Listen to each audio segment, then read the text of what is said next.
10, 9, ignition sequence start, 6.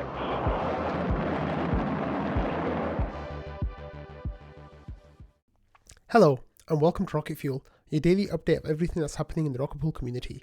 My name is Whack Whack Attack. Today is March 10th, and we have this update from Joe with a link to the guides, and it says solo staker migration with a woohoo emoji. So let's have a look what is here. I should have opened it before, I'm sorry. So we have a link from Joe saying converting a solo staker to a mini pool. So this is under the Atlas upgrade, and there's information. It says this page describes features that are currently in beta and only apply to a certain test networks. Nothing here is live on mainnet yet.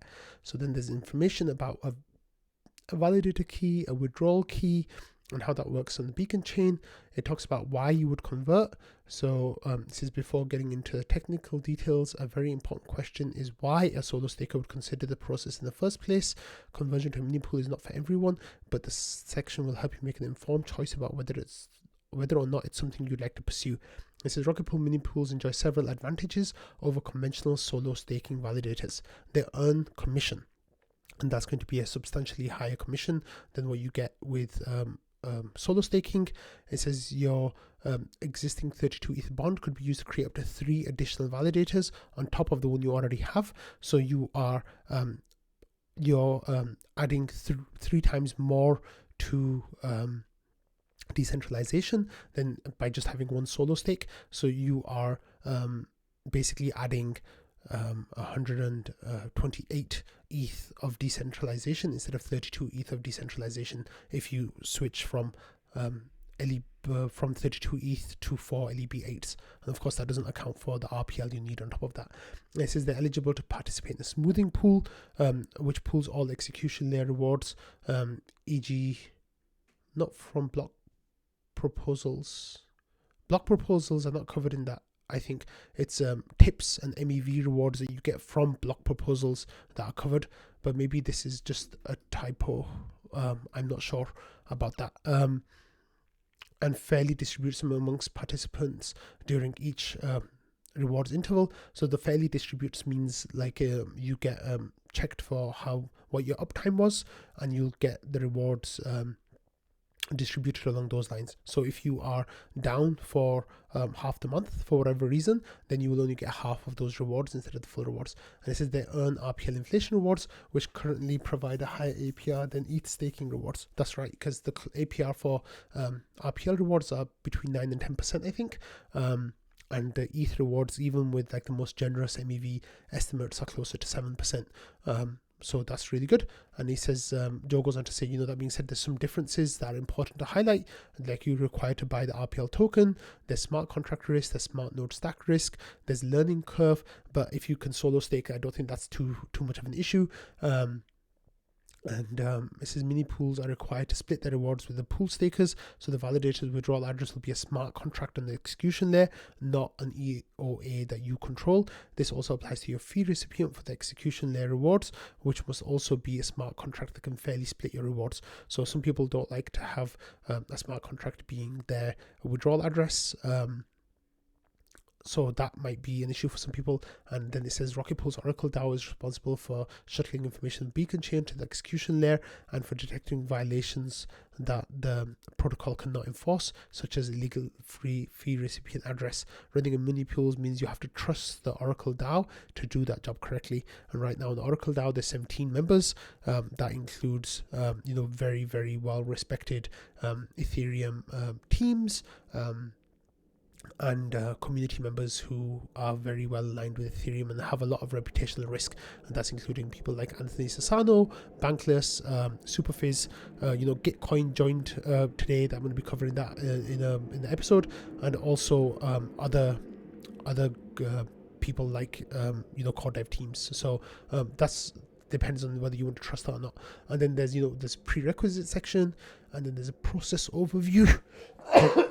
That tells you what you need to do, and then here's the steps of all the things that you need to do. So all the code, you can just copy and paste it, and it's really easy to do that. So This is really exciting. Then there's warnings about how you might be slashed if you don't wait a certain amount of time and stuff.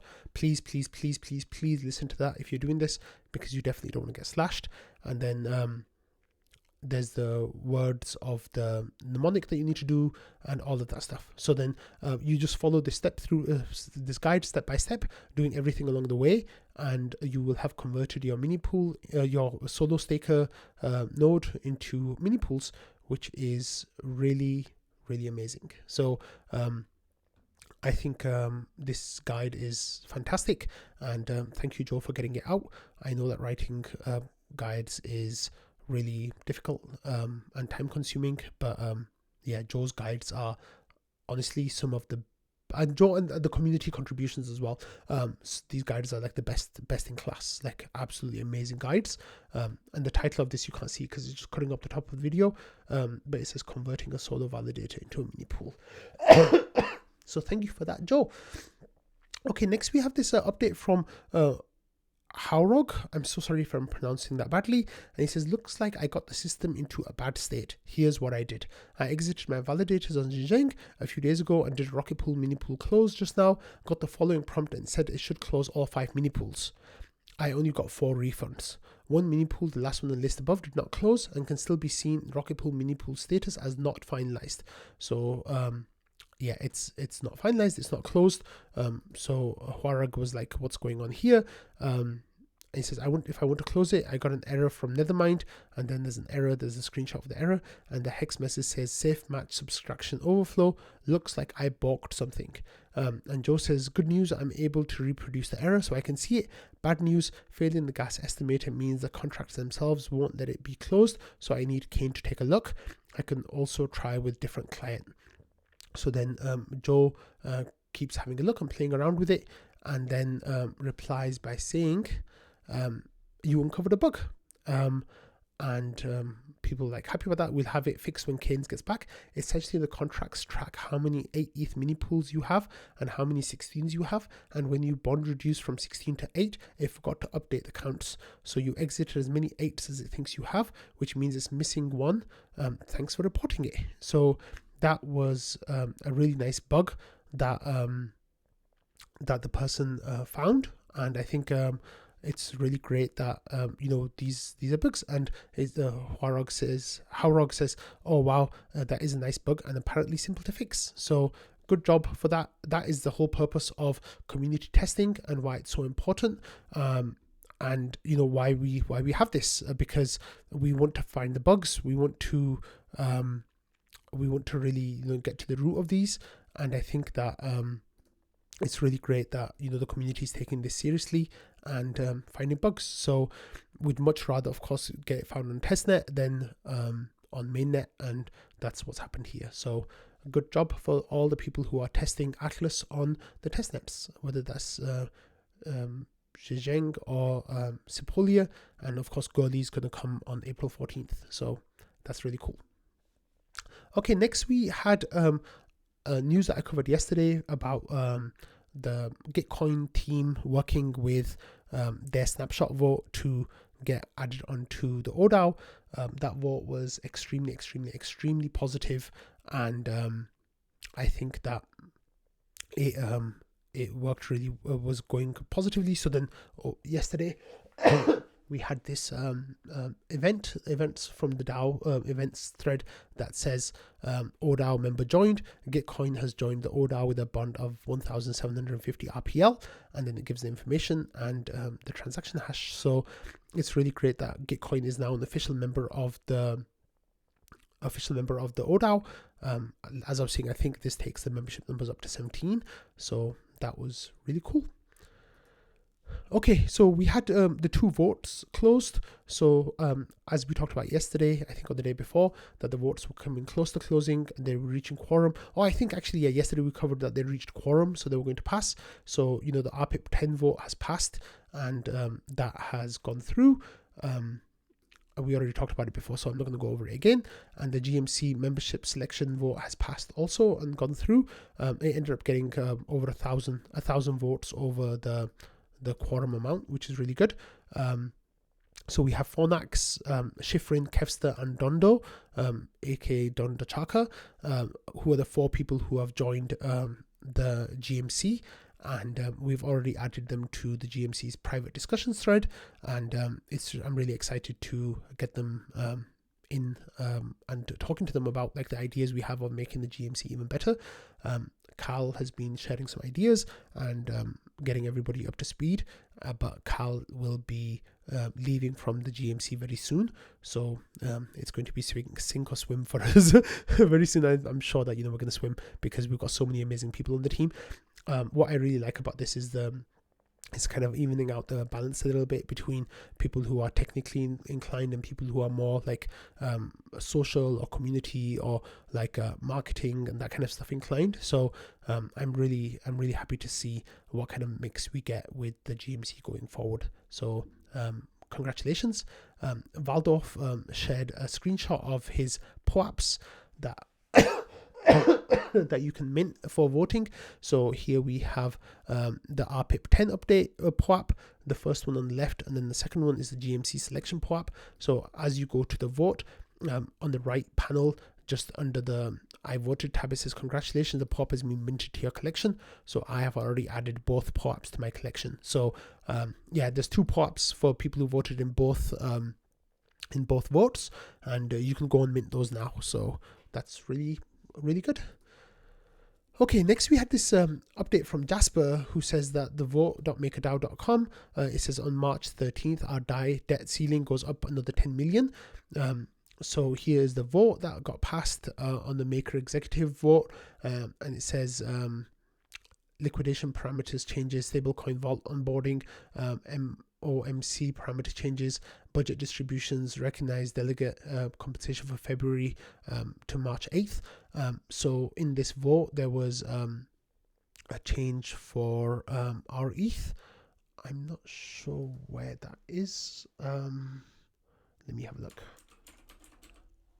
Our ETH, yeah, okay. So here we have, no, wait, sorry. Yeah, okay, so here it says maximum debt ceiling increases the RETH maximum debt ceiling by 10 million DAI, from 10 million DAI to 20 million DAI. So that was really cool to see. Jasper had a tweet about it. He says, check out this MakerDAO vote that just got passed. The stability rate on WST ETH and ETH are both going up to 0.75, but it's down to 0.5% for our ETH. And this vote will make our ETH the cheapest way to use MakerDAO for minting DAI. Lever up with the best collateral out there. So I think this was a really great tweet from Jasper that kind of explains what's happening. We're getting not only is our ETH the cheapest way to use MakerDAO now for getting DAI for your RETH, but also the fact that our ETH is a yield bearing token, which makes it great that the value of that will appreciate while you have your loan taken out, but also the debt ceiling of the loan has increased by 2x up to 20 million DAI, and that's not the biggest ceiling there is, but as we use that more and more, that ceiling will go higher, which is really fantastic. Okay, next we had this retweet that Jasper did from a year ago. He says, to memorialize Jasper's efforts in setting up the Curve WST ETH, our ETH pool, midnight saw this pool go live, and with it a huge influx of deposits, which triggered a spree of over 20 million TVL in the Curve pool and the creation of 236 mini pools. And then there was a POAP that commemorated Jasper Day, which I hold that POAP, so I'm really proud of that POAP. And then Jasper gave the information. He says, the launch of this pool marked the start of a new era for Rocket Pool. The TVL growth was huge as our ETH began to spread through DeFi with newfound liquidity. 1 year ago, this pool was our liquidity. Now it's diversified and robust. What will it be in another year? So then people were talking about it in Discord, and they said, Jasper says it's 1 year anniversary of the Jasper pool, Jasper POAP and the Curve pool launch, and it's his birthday today. So that post was, the anniversary was yesterday. Today's his birthday, so happy birthday, Jasper. That pool really did change Rocket Pool. It kind of put us on the map for DeFi. Before then there was just like talk and ideas, but there was zero DeFi integrations at that point. Now we have, that was the beginning basically. And if you go back and look at the charts of mini pool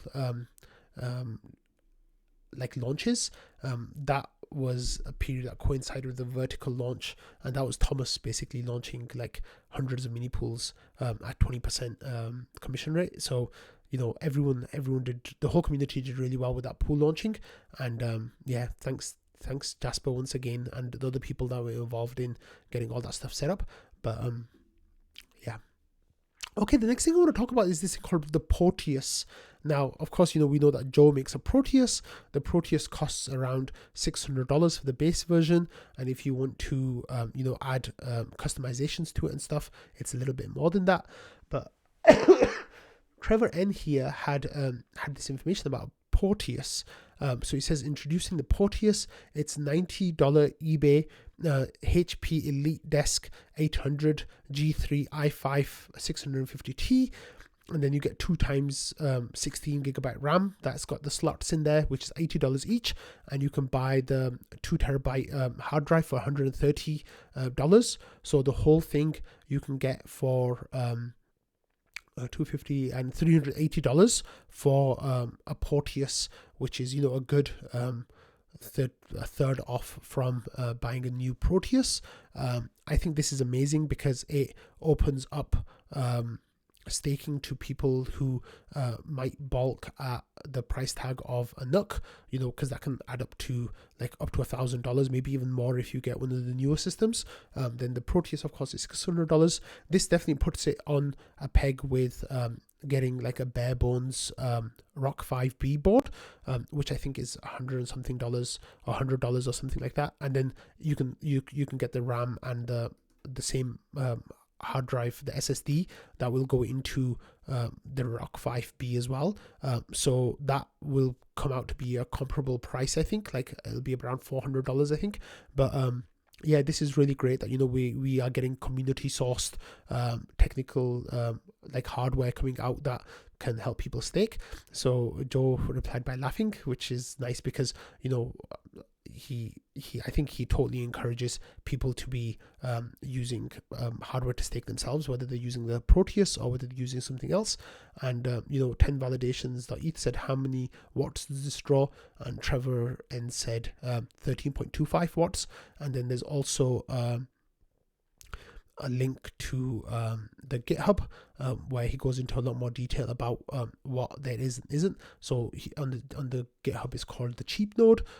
So it says run the Rocket Pool node on the cheap by get it going used, and you can get it for $300. So then there's information about all the different prices and all the different items that you can get and how much it all costs and the total price it comes to. So that is really, really fantastic. And maybe actually the price of the RAM, oh yeah, if you get 2 times 16, that's $80. I was double counting that, so this is like even cheaper, right? Like it's yeah, it's just fantastic. Like 90 plus 80 is 170, and then plus $290 basically, give or take a little bit, which is absolutely fantastic. So I don't think that you can find a cheaper way to start staking, and I'm sure that the pass mark for this is the processor is good enough that you can run it quite comfortably. So yeah, that's really cool. Okay, next we had this the Bankless recap happened today, and they got this information out. So they were talking about Rocket Pool on there, and they talked about Rocket Pool in 2 ways. So let's have a quick listen and see what they're saying. And I'm sorry if the audio of this section is not good. I still need to figure out how to get my system audio working with OBS. Certainly. Moving on to Rocket Pool is set to launch their 8 Ether mini pools. Okay, how does Rocket Pool work? You have the node operator who spins up a node in the decentralized Rocket Pool network. They need to put up a bond to make sure that they don't do anything funky with the other people who come and deposit Ether into their node. So what you do, you put in 16 Ether, 1/2 of what it takes to spin up a node. Other people backfill that with 6. Yeah, so David just explains how mini pools work and then how LEB8s will work and Atlas. So that is like really, really nice coverage that we got there.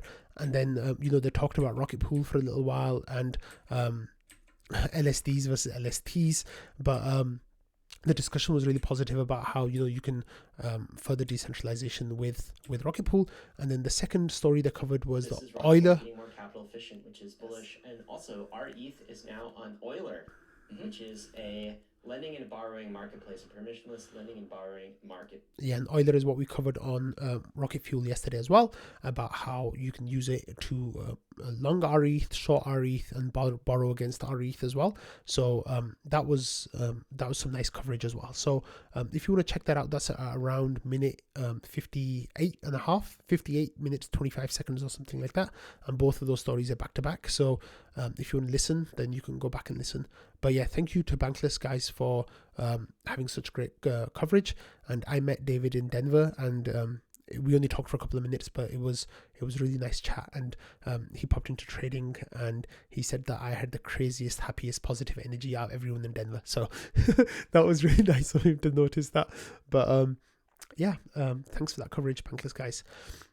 Okay, so I'm going to finish the episode today with some interesting news that came out.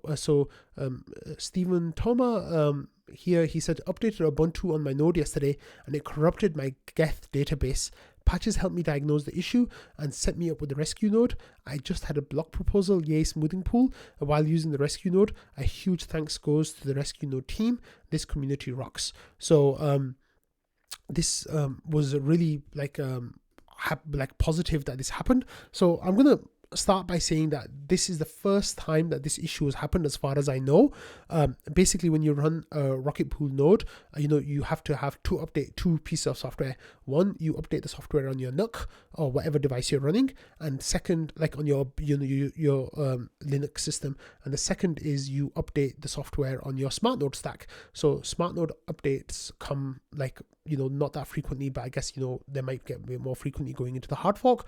But the Linux updates come every day, and then it's up to your choice whether you want to start using them or not. So Stephen updated his Linux software and it corrupted his Geth. So like I said, this is the first time I've ever heard anything like this happening. It might have happened before, but I've never heard of it, and it's a very, very, very rare thing to happen. But it kind of got the community talking about how they update their software and what happens, and what their process is. And it basically seems like it was an inelegant shutdown of the smart node stack and some of the Docker containers, and that's what caused the corruption. But like I said, it's very, very rare. So the community was kind of talking about how they update, and Bossy here said he stops the Rocket Pool service and then does the updates and then starts the service, and he's saying, is that the best way to do it? And Steven says, I've been following the guides for updates. I'm going to add the step of stopping the Rocket Pool service before following the guides, then restarting it after the reboot is complete. And then we had Lee says, does everyone do this every time, or is it overkill? So they do the RP stop, then the update, then delete, then download files, auto remove, and then reboot, and then service start. So what I've done always in the past is not done the service stop and service start unless I'm doing a smart node stack update. But it seems like there's a 0.001% chance or something like that of your database getting corrupted. So if you want to stop the containers first, then you can do that. But it's really, really uncommon that this happens. It's, as far as I know, this is the first time this has happened. But I just wanted to give it coverage just so you all can be aware that it might be worth stopping your containers just to prevent that from happening. Thankfully, of course, we have the rescue node, which means as soon as you realize that there's an issue with your client, you can just go to the rescue node website and get that up and running. And then you can be testing again within minutes instead of waiting for maybe a day or more to start a testing without the rescue node. So the rescue node truly is an amazing community achievement, and I think it's an absolutely wonderful tool that we have, and it's already coming in useful for Stephen there, because he has got a proposal while he was on the rescue node. Otherwise he would have missed that. So on that note, I'm going to stop recording today's episode. In some personal news, I'll be moving this weekend, so The next episode you get from me might be on Sunday because I have a really busy day on Monday. So what I'll do is I'll have Friday, Saturday and Sunday mornings updates available for you on Sunday. And then on Tuesday, I will have Sunday and Monday's updates for you on the Tuesday episode. So that's what it's looking like right now. I'm not exactly sure of what it might end up being. I might end up missing an episode or two. I don't think that will happen. I'll try to make sure that that doesn't happen. But I'll let you all know how it's all going. But yeah, I'm moving, so it might be a bit chaotic for a few days, but I'm really looking forward to like setting up a little recording studio and having a like nice background and stuff for all of you to see. But that will probably be here in the next couple of weeks. And yeah, so I hope you all have a lovely weekend. I hope you're all doing well, and I hope you're not letting the price action get you down too much. But I can understand why it might be stressful for some people. But yeah, let's just remember, you know, like Rocket Pool is still building, Ethereum Ethereum is still building, and amazing things are happening. So I just hope that you know, the FUD and the regulatory stuff that's going out there isn't, you know, letting it get you down too much. But have a great weekend. I know I've said that like 6 times already, and I will see you all soon. Bye.